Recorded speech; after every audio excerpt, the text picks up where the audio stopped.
سيدنا وسندنا وحبيبنا وطبيبنا وأولانا ومولانا محمدا عبده ورسوله আমরা প্রত্যেকে মুহাব্বতের সহিত দরুদ ইব্রাহিম পাঠ করি।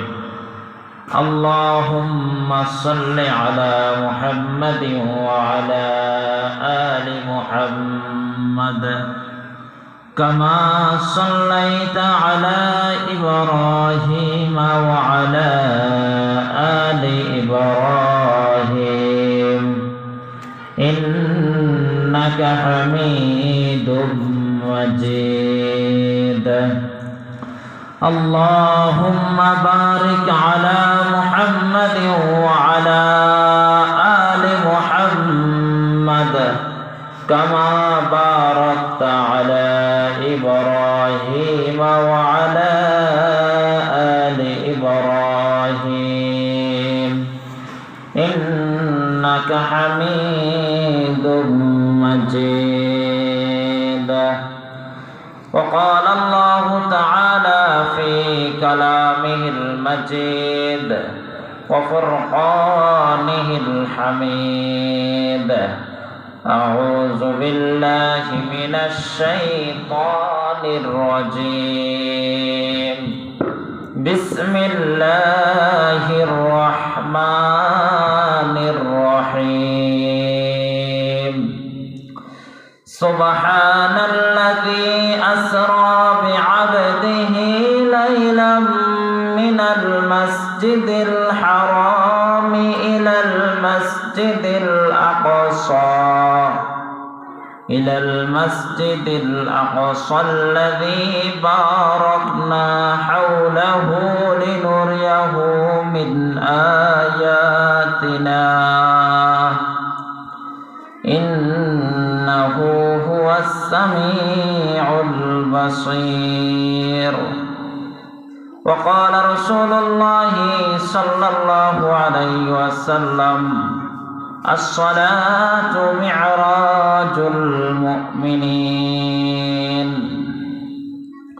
صدق الله العظيم وصدق رسوله النبي الكريم ونحن على ذلك من الشاهدين والشاكرين। আলহামদুলিল্লাহ, আল্লাহ তাআলার দরবারে লাখো কোটি শুকর ও সুজুদ যে মহান রব্বুল আলামিন অত্যন্ত দয়া করে মায়া করে ভালোবেসে আজকের এই দিন পর্যন্ত আমাদের প্রত্যেকের হায়াতকে দীর্ঘায়িত করে সুস্থ সবল রেখে সুস্থ মস্তিষ্ক নিয়ে পৃথিবীর সর্বোত্তম স্থান দ্বীনি দরজগাহে দ্বীনি মজলিসে উপস্থিত হওয়ার জন্য তৌফিক দান করেছেন।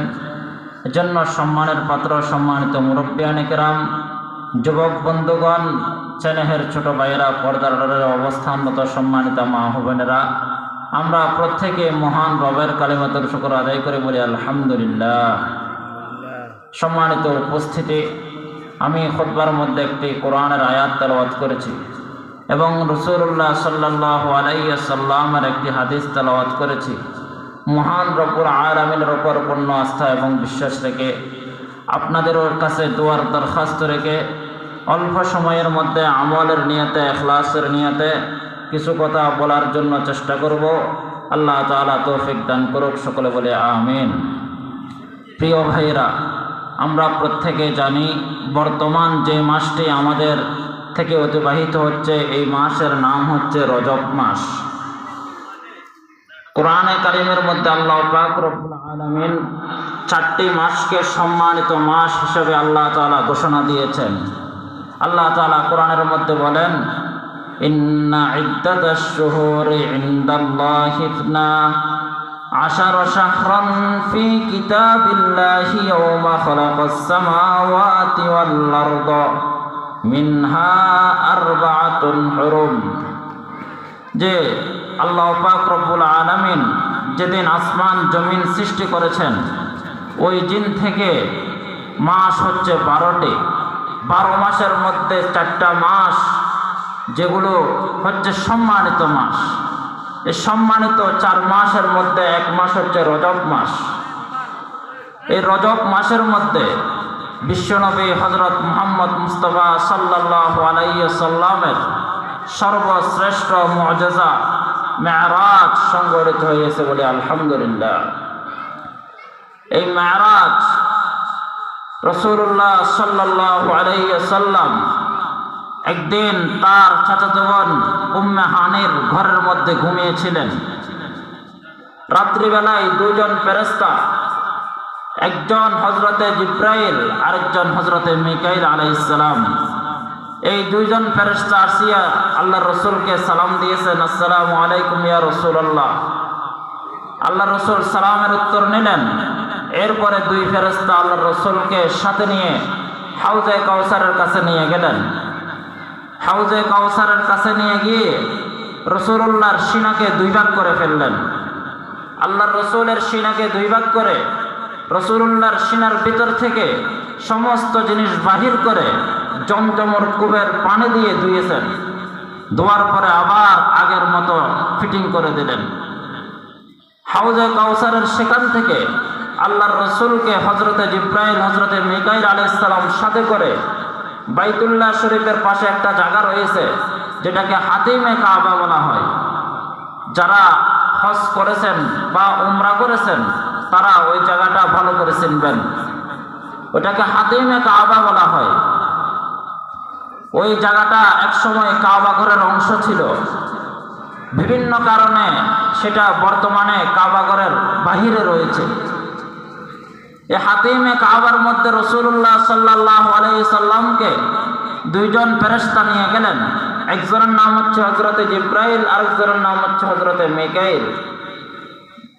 সেখানে নিয়ে যাওয়ার পরে আল্লাহ পাক রব্বুল আলামিন জান্নাত থেকে একটি বুরাক প্রেরণ করেছেন।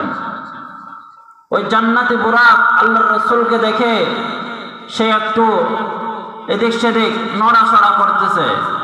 এই দৃশ্যটা হযরতে জিব্রাইল আলাইহিস সালাম দেখে বললেন, হে বুরাক, তুমি কেন নড়াচড়া করতেছো? তুমি সম্মানের সহিত বসে পড়ো। তুমি কি জানো আজকে তোমার উপর যে মহামনীষী সওয়ার হবে উনি হচ্ছে আল্লাহ তাআলার বন্ধু, উনি হচ্ছে পৃথিবীর শ্রেষ্ঠ মানুষ, উনি আজকে তোমার উপর সওয়ার হবে। তুমি সুন্দর মতে সম্মানের সহিত বসে পড়ো। এই কথা বলার পর বুরাক একেবারে সম্মানের সহিত রাসূলুল্লাহর সামনে বসে গেলেন। এরপরে হযরতে জিব্রাইল হযরতে মিকাইল আলাইহিস সালাম দুইজনে মিলে আল্লাহর রাসূলকে বুরাকের উপর তুললেন।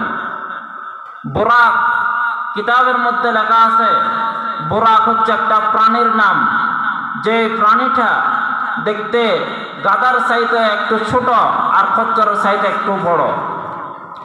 এই বুরাকের তেজ দ্রুত এত বেশি ছিল যে যেখানেই তার নজর পড়তো সেখানেই তার কদম পড়তো। সুবহানাল্লাহ বিহামদিহি। জিনিসটাকে এইভাবে বুঝলে আমরা সহজেই বুঝবো যে যখন বর্ষাকালে আকাশের মধ্যে বিজলি চমকায়, হঠাৎ করে বিজলি আসে আবার চলে যায়, ওটার যেমন স্পিড এর চাইতে লক্ষ কোটি গুণ বেশি স্পিড ছিল ওই বুরাকের। এই বুরাকের উপর আল্লাহ রাসূলকে তুললেন। তুলে রাসূলুল্লাহকে সামনে নিয়ে যাওয়া হচ্ছে। কিছু দূর যাওয়ার পরে আল্লাহ রাসূল সাল্লাল্লাহু আলাইহি ওয়াসাল্লামকে একজন বৃদ্ধ মানুষ রাস্তার পাশ থেকে ডাক দিচ্ছেন। হযরত জিব্রাইল আলাইহিস সালাম বলেন, ইয়া রাসূলুল্লাহ, আপনি এই বুড়া মানুষ যেটা আপনাকে ডাক দিচ্ছে তার দিকে আপনি তাকাইয়েন না, ওর দিকে আপনি দেখিয়েন না। আর কিছু দূর যাওয়ার পরে আরেকজন বুড়া মহিলা আল্লাহ রাসূলকে ডাক দিলেন। ডাক দেওয়ার পরে হযরত জিব্রাইল আলাইহিস সালাম আবারও নিষেধ করলেন, ইয়া রাসূলুল্লাহ, এই বুড়া মহিলা যেটা আপনাকে ডাক দিয়েছে আপনি তার দিকে তাকাইয়েন না, তার দিকে দেখিয়েন না, আপনি সামনে চলেন। কিছু দূর যাওয়ার পরে তিনজন মানুষ, একজন হচ্ছে হযরতে মূসা আলাইহিস সালাম, আরেকজন হচ্ছে হযরতে ইব্রাহিম আলাইহিস সালাম, আরেকজন হচ্ছে হযরতে ঈসা আলাইহিস সালাম। এই তিনজন নবী আল্লাহ রাসূলকে সালাম দিলেন। সালামটা এইভাবে দিলেন, আসসালামু আলাইকা ইয়া আউয়ালু, আসসালামু আলাইকা ইয়া আখিরু, আসসালামু আলাইকা ইয়া হাশিরু। এভাবে তিনটা সালাম দিলেন।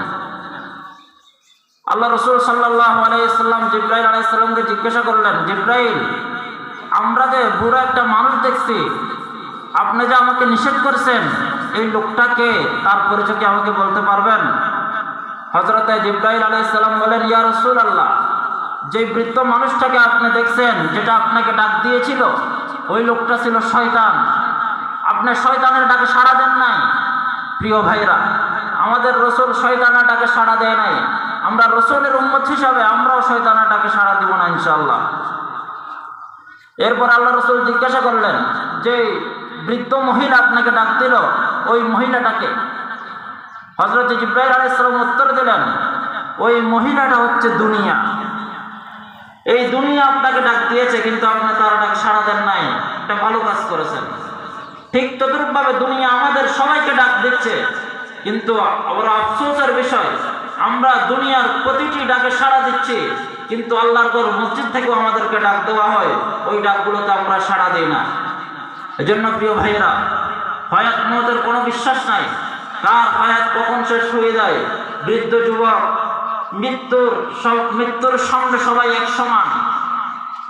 মৃত্যুর সামনে বুড়া যুবক কোনো পার্থক্য নাই। যার হায়াত যখন শেষ হয়ে যায়, তখন অন্ধকার কবরে চলে যেতে হবে।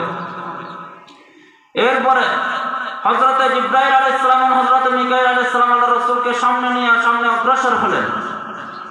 কিছু দূর যাওয়ার পরে হযরত রাসূলুল্লাহ সাল্লাল্লাহু আলাইহি ওয়াসাল্লাম দেখতে পেলেন যে একটা মানুষ, তার হাতের নখগুলো হচ্ছে তামা। ওই লোকটা তার হাতের নখ দিয়ে তার মুখের মধ্যে এইভাবে আশ্রাইতেছে। তার মুখের গোশতগুলো তার হাতের নখের সাথে বেজে সবগুলো এইভাবে ছিঁড়ে ছিঁড়ে যাচ্ছে। তখন আল্লাহ রাসূল জিবরাইল আলাইহিস সালামকে জিজ্ঞাসা করলেন, হে ভাই জিবরাইল, এই লোকটার কি অপরাধ? সে এমন কেন করতেছে যে নিজের হাতের তামার আঙ্গুল দিয়ে, তামার নখ দিয়ে নিজের চেহারাকে সে নষ্ট করতেছে? তখন হযরত জিবরাইল আলাইহিস সালাম উত্তর দেন, ইয়া রাসূলুল্লাহ, এই লোকটা, এগুলো হচ্ছে এমন লোক যারা দুনিয়ার মধ্যে থাকাকালীন মানুষের বিপদ করত, মানুষের শিকায়ত করত, অপরের দোষ চর্চা করত, নিজের দোষের দিকে দেখত না। এটার কারণে তাকে এই শাস্তি দেওয়া হচ্ছে। আল্লাহ রাসূলকে আল্লাহ তাআলা এই মেরাজের রাত্রে জান্নাত দেখিয়েছেন, জাহান্নাম দেখিয়েছেন। এখন যে ঘটনাটা আমি বলেছি, এটা হচ্ছে জাহান্নামের ঘটনা। জাহান্নাম কোথায়? হাদিসের মধ্যে আছে, ইন্না জাহান্নামা তাহতাল আরদিস সাবিআতি। জাহান্নাম হচ্ছে 7 তবক জমিনের নিচে। জাহান্নাম কোথায় ভাই? জমিনের নিচে। এজন্য তো জমিন থেকে অনেক সময় আগুনের ধোঁয়া বাইর হয়। বিভিন্ন রাষ্ট্রে অনেক সময় দেখা যায় অগ্নিকাণ্ড ঘটে, রাষ্ট্রকে রাষ্ট্র জ্বলে পুড়ে ছারখার হয়ে যায়। এগুলা সবগুলো হচ্ছে জাহান্নামের কারণে হচ্ছে। এই জাহান্নাম মাটির নিচে। আল্লাহ রাসূলকে আল্লাহ তাআলা জাহান্নাম সচক্ষে দেখিয়েছেন মেরাজের রাত্রে। এরপরে সেখান থেকে আরো সামনে কিছু দূর যখন অগ্রসর হলেন, তখন আল্লাহ রাসূল সাল্লাল্লাহু আলাইহি ওয়াসাল্লাম দেখতে পেলেন যে কতগুলো মানুষ যারা রক্তের সাগরের মধ্যে হাবুডুবু খাচ্ছে আর পাথরকে লোকমা বানিয়ে বানিয়ে মুখে দিচ্ছে। তখন আল্লাহ রাসূল জিজ্ঞাসা করলেন, ভাই জিবরাইল, এই লোকগুলো রক্তের সাগরের মধ্যে কেন সাঁতরাচ্ছে? একবার ডুবে যায়, একবার উপরের দিকে উঠে, আবার এরা পাথরকে লোকমা বানিয়ে খাচ্ছে। তখন হযরত জিবরাইল আলাইহিস সালাম উত্তর দিলেন, ইয়া রাসূলুল্লাহ, ইয়া হাবিবাল্লাহ, এই লোকগুলোর অপরাধ ছিল, এরা দুনিয়াতে থাকাকালীন সুদ খেয়েছে, ঘুষ খেয়েছে। সুদ খাওয়া মানে আরেকজনের রক্ত শোষণ করা। এই জন্য আল্লাহ তাআলা তাদেরকে রক্তের সাগর দিয়ে শাস্তি দিচ্ছেন। এই জন্য ভাইরা, জীবনে কখনো আমরা সুদের কাজের মধ্যে নিজে জড়িত হব না, এবং নিজের পরিবার পরিজনকে কখনো সুদি লেনদেনের মধ্যে তাদেরকে আমরা সেখানে জড়িত করব না। এই সুদের শাস্তি হচ্ছে তাদেরকে রক্তের সাগরে ছেড়ে দেওয়া হবে। আর কিছু দূর যাওয়ার পরে হযরত রাসূলুল্লাহ সাল্লাল্লাহু আলাইহি ওয়াসাল্লাম দেখলেন যে কতগুলো মানুষ যাদেরকে একটা আগুনের কূপের মধ্যে ফেলে দেওয়া হয়েছে। ওই লোকগুলো আগুনের সাথে একবার উপরের দিকে উঠে আরেকবার নিচের দিকে চলে যায়।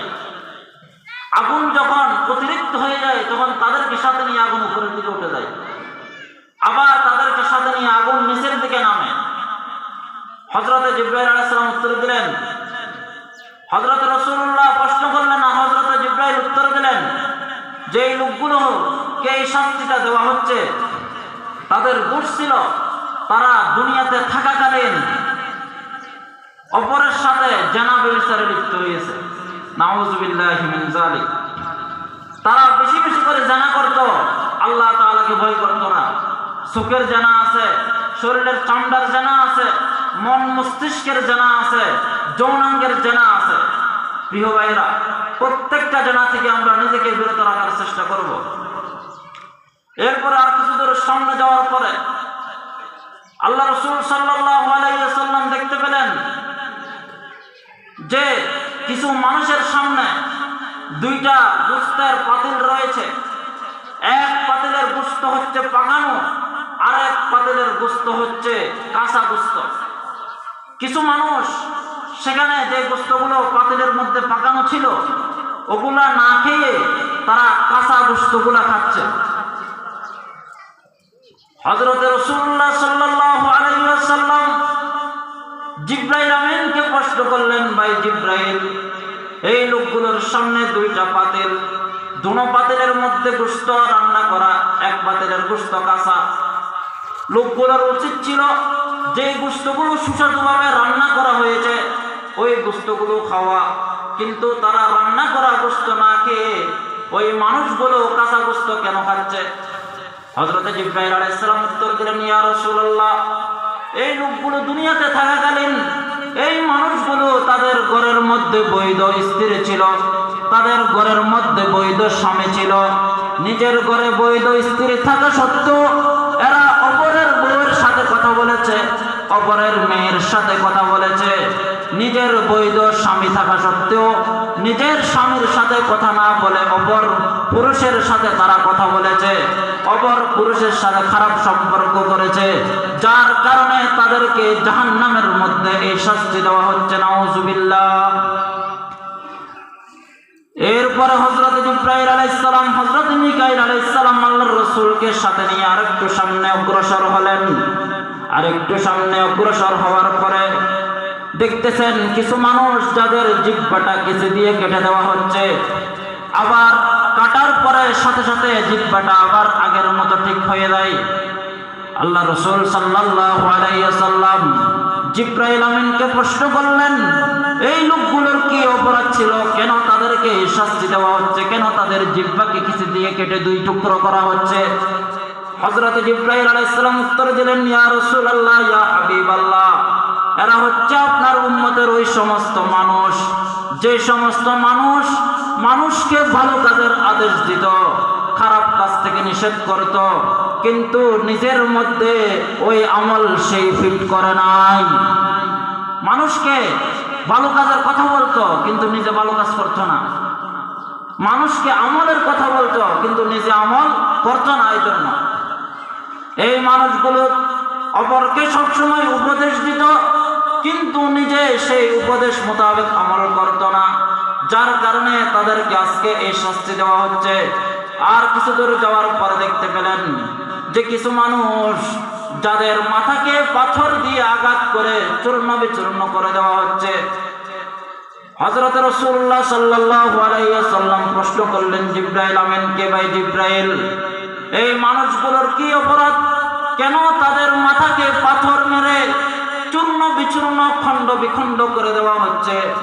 হযরত জিবরাইল আলাইহিস সালাম উত্তর দিলেন, ইয়া রাসূলুল্লাহ, ইয়া হাবিবাল্লাহ, এরা হচ্ছে আপনার উম্মতের ওই সমস্ত মানুষ যে সমস্ত মানুষ ফরজ নামাজ নিয়ে অলসতা করেছে। তারা ঠিক সময় নামাজ আদায় করত না, ফজরের নামাজ ফজরের সময় আদায় না করিয়া অন্য সময় আদায় করত, জোহরের নামাজ সঠিক সময়ে আদায় করত না, আসরের নামাজ সঠিক সময়ে আদায় করত না, মাগরিবের নামাজ সঠিক সময়ে আদায় করত না। যেই নামাজ যেভাবে আদায় করার দরকার, যেভাবে পড়া দরকার তারা সেইভাবে পড়তো না, তারা অলসতা করত। এই অলসতা করার কারণে আজকে আজকে তাদেরকে জাহান্নামের মধ্যে এই শাস্তি দেওয়া হচ্ছে যে ফেরেশতারা বড় বড় পাথর নিয়ে তাদের মাথার মধ্যে আঘাত করতেছে, আর মাথাটার সাথে সাথে পাথরের আঘাতে চূর্ণ বিচূর্ণ হয়ে যাচ্ছে, টুকরো টুকরো হয়ে চতুর্দিকে ছড়িয়ে ছিড়িয়ে যাচ্ছে। আবার মাথাটা আবার জোড়া লেগে যায়, আবার আগের মতো হয়ে যায়, আবার ফেরেশতারা শাস্তি দিতে শুরু করে। এইভাবে তাদেরকে কিয়ামত পর্যন্ত শাস্তি দেওয়া হবে। আর কিছু দূর যাওয়ার পরে আবার আল্লাহ রাসূল দেখতে পেলেন যে একটা জায়গা থেকে অনেক সুগন্ধি বের হচ্ছে, অনেক খুশবু বাহির হচ্ছে। রাসূলুল্লাহ সাল্লাল্লাহু আলাইহি ওয়াসাল্লাম প্রশ্ন করলেন যে ভাই জিবরাইল, এখন যে সুগন্ধিগুলো আমাদের সামনে আসতেছে, যে গ্রামগুলো আসতেছে আমাদের নাকের সামনে, এগুলো কিসের গ্রাম? হযরত জিবরাইল আলাইহিস সালাম উত্তর দিলেন, ইয়া রাসূলুল্লাহ, ইয়া হাবিবাল্লাহ, যে সুগন্ধি আপনার নাকের মধ্যে আসছে এটা কোনো দুনিয়ার সাধারণ সুগন্ধি নয়, এটা হচ্ছে জান্নাতের সুগন্ধি। সুবহানাল্লাহ। আর কিছু দূর যাওয়ার পরে আল্লাহর রাসূলের নাকের মধ্যে দুর্গন্ধ আসতে শুরু করলো। আল্লাহ রাসূল সাল্লাল্লাহু আলাইহি ওয়াসাল্লাম হযরত জিবরাইল আলাইহিস সালামকে প্রশ্ন করলেন, ভাই জিবরাইল, যে দুর্গন্ধগুলা লাগতেছে এগুলা কিসের দুর্গন্ধ, তুমি কি বলতে পারবে? হযরত জিবরাইল আমিন উত্তর দিলেন, ইয়া রাসূলুল্লাহ, ইয়া হাবিবাল্লাহ, এই দুর্গন্ধগুলা হচ্ছে জাহান্নামের দুর্গন্ধ।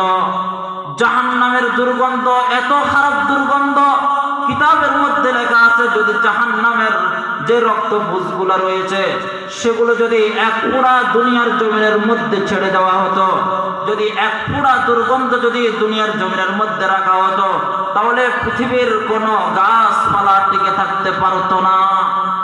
এত ভয়ঙ্কর জাহান্নাম। ও ভাই, জাহান্নামকে ভয় করেন, আল্লাহকে ভয় করেন, জাহান্নামের ভয় দিলের মধ্যে ঢুকান, এটাকে বিশ্বাস করেন। এই জাহান্নাম সত্য, জান্নাত সত্য, এটা আমাদের বিশ্বাস, আমাদের ঈমান, আকীদা। কেউ যদি জাহান্নামকে বিশ্বাস না করে তাহলে তার ঈমান ঠিক নাই। কেউ যদি জান্নাতকে বিশ্বাস না করে তার ঈমান ঠিক নাই। প্রিয় ভাইরা, আল্লাহকে ভয় করুন। আমরা দুনিয়াতে পুলিশকে যেমন ভয় করি, আল্লাহকে আমরা এরকমও ভয় করি না। পুলিশ প্রশাসনকে আমরা যেরকম ভয় করি, আল্লাহকে আমরা ওরকম ভয় করি না। যদি আল্লাহকে যদি আমরা ওরকম ভয় করতাম তাহলে ফজরের নামাজ আদায় না করে আমরা কম্বলের নিচে ঘুমাইতাম না। কি বলেন ভাই? সাপকে যেরকম ভয় করে আল্লাহকে আমরা ওরকম ভয় করি না। সাপ যদি ঘরের মধ্যে ঢুকে আমরা সাথে সাথে ঘর থেকে বাইর হয়ে যাই, কিন্তু আল্লাহ ঘর মসজিদ থেকে যে আমাদের প্রতিটা ঘরের মধ্যে আজানের আওয়াজ ঢুকতেছে, আমরা কি মসজিদের জন্য বাইর হয়েছি? হই নাই। আমাদের ঈমান দুর্বল। এই দুর্বল ঈমান দিয়ে জান্নাতে যাওয়া সম্ভব না। হাদিসের মধ্যে আছে, আল্লাহ রাসূল সাল্লাল্লাহু আলাইহি ওয়াসাল্লাম বলেন, قال رسول الله صلى الله عليه وسلم منهم تأخذه النار إلى ركبتيه ومنهم من تأخذه النار إلى كعبيه ومنهم من تأخذه النار إلى الركبتيه أو كما قال النبي عليه الصلاة والسلام। এই হাদিসের মধ্যে আল্লাহর রাসূল বলেন, জাহান্নামীদেরকে যখন জাহান্নামের মধ্যে ফেলে দেওয়া হবে, কিছু কিছু জাহান্নামীদের পায়ের টাকনুগিরা পর্যন্ত জাহান্নামের আগুন জ্বলাইতে থাকবে। আবার কিছু কিছু জাহান্নামীদের পায়ের ঘিরা পর্যন্ত জাহান্নামের আগুন জ্বলাইতে থাকবে। আবার কিছু কিছু জাহান্নামীদের কোমর পর্যন্ত জাহান্নামের আগুন জ্বলাইতে থাকবে। আবার কিছু কিছু মানুষের গর্দান পর্যন্ত জাহান্নামের আগুন জ্বলাইতে থাকবে। কুল্লামা নাদজাত জুলুদুহুম বাদদাল্লাহুম জুলুদান গায়রাহা লিয়াযুকুল আযাব। মাছ ভাজি করলে সেটা যেমন একেবারে ভাজি হয়ে একেবারে কালো হয়ে যায়, গোশত ভাজি করলে যেরকম হয়ে যায়, জাহান্নামের মধ্যে মানুষগুলো জাহান্নামের আগুনে জ্বলতে জ্বলতে শরীরটা গোশত ভাজি করার মতো, ভাজি মাছের মতো হয়ে যাবে। আবার তাদের শরীরের মধ্যে নতুন চামড়া দেওয়া হবে, আবার তাদেরকে জাহান্নামের আগুন জ্বালাইতে থাকবে। এইভাবে জ্বলতে জ্বলতে সারাটা জীবন তারা জাহান্নামের আগুনের মধ্যে জ্বলতে থাকবে।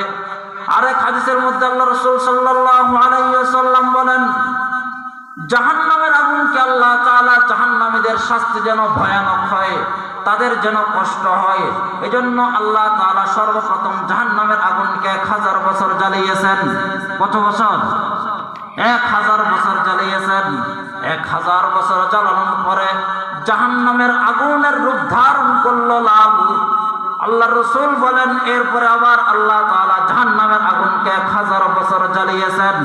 আবার 1000 বছর জ্বালানোর পরে জাহান্নামের আগুনের রূপ ধারণ করলো সাদা। এরপরে আল্লাহ তাআলা জাহান্নামের আগুনকে আবার 1000 বছর জ্বালিয়েছেন। আবার 1000 বছর জ্বালানোর পরে জাহান্নামের আগুনের রূপ ধারণ করলো কালো। ফাহিয়া সাউদাউন মুসলিমাতুন। আল্লাহর হাবিব বলেন, বর্তমান যে জাহান্নামের আগুন রয়েছে, এই আগুনের রং হবে কালো, অত্যন্ত ভয়ঙ্কর।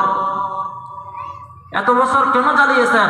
যাতে করে জাহান্নামীদের শাস্তিটা কষ্টদায়ক বেশি হয়, তাদের যেন শাস্তি একেবারেই বেশি হয়, সেজন্য আল্লাহ তাআলা জাহান্নামের আগুনকে এত উত্তপ্ত করেছেন। এজন্য ভাই, জাহান্নাম শব্দমুখে উচ্চারণ করা যদিও বা সহজ, জাহান্নামের আযাব কিন্তু অনেক ভয়ঙ্কর। জাহান্নামের আযাব অনেক ভয়ঙ্কর। জাহান্নামের মধ্যে যে সাপগুলো আল্লাহ তাআলা জাহান্নামীদেরকে কামড়ানোর জন্য রেখেছেন, ওই সাপগুলো যদি দুনিয়াতে একটা নিঃশ্বাস ফেলতো, দুনিয়ার সব কিছু মরে সারকার হয়ে যেত। নাউযুবিল্লাহি মিন যালিক। এক একটা সাপের দাঁত হবে, মিশকাত শরীফের হাদিস, আল্লাহ রাসূল বলছেন, সাপের এক একটা দাঁত এক একটা পাহাড়ের মতো হবে। একটা দাঁত যদি একটা পাহাড়ের মতো হয়, তাহলে সাপের শরীরটা কত বড় হতে পারে। এভাবে বেনামাজি যারা আছে, তাদের শরীরটাও আল্লাহ তাআলা বড় করে দিবেন, যাতে করে শরীরের প্রত্যেকটা জায়গার মধ্যে সাপে কামড়াইতে পারে। এভাবে কামড়াইতে কামড়াইতে সারাটা জীবন তাদেরকে জাহান্নামের মধ্যে কামড়াইতে থাকবে। তারা সেখানে কষ্ট পেতে থাকবে, সেখান থেকে তাদের মুক্তি আর মিলবে না। যদি কপালে রাসূলের সুপারিশ থাকে, উলামায়ে কেরামের সুপারিশ থাকে, ওলি আউলিয়াদের সুপারিশ